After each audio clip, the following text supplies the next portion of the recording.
But not, I've noticed times where we've looked for her and she's not been here.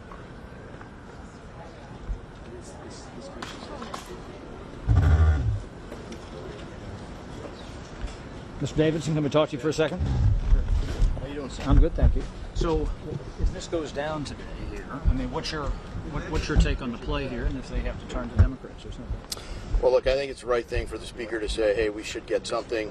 We didn't really support the direction with the current funding package, so a CR that doesn't do something, I think is hard to explain to the public in light of the election and the stakes in it. So I'm glad he's putting it on the floor. I hope it passes. You think they're going to get eaten by the Senate here, though, if this fails? Well, you let the Senate run the Senate, but I think the House should be united and support, keeping the government running, but with some level of reform. I'd like to see more, but I'll take the SAVE Act. Do you think that the speaker's whip count improved over the weekend? Is that why he's bringing us to the floor? Or is he just trying well, to? I'm not part of the whip team, but I think it's good to put it on the floor. So let people know who the people are that support it and don't. I mean, I think that's more important to call the vote.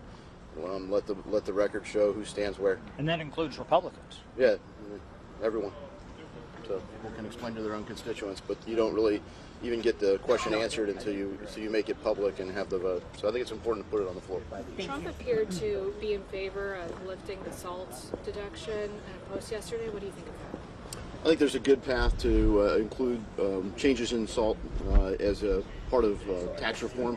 So if you look, 3 provisions that are really crippling business right now that expired: full and immediate expensing of capital investment, research and development, and interest expense, and all those make sense. They should be permanent part of the tax code, and they expired.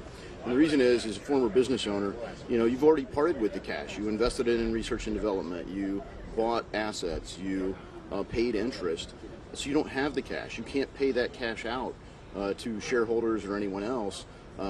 And so you should be able to expense it. And frankly, banks love the fact that you will just need to come to them and borrow the money to mail to the IRS. So it is a flaw in the tax code to do it the way that it is.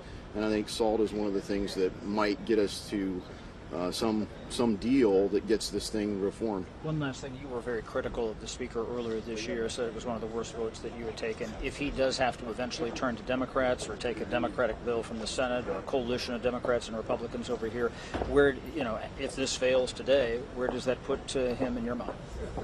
I think it's smart to put it on the floor. I'm disappointed that you've got a kind of what I sort of informally call the surrender caucus. There's no formal designation of who that is, but it's a combination of bedwetters who won't fight for anything and purists who won't fight for anything unless it's perfect. So they should work at think tanks.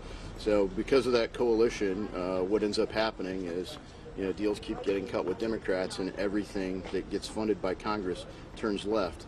So I think we're likely to see another surrender now with a hollow promise to fight later trotted out. So I'll gladly fight alongside any of my colleagues, but I'm out on the surrender plan. Thank you. Appreciate it.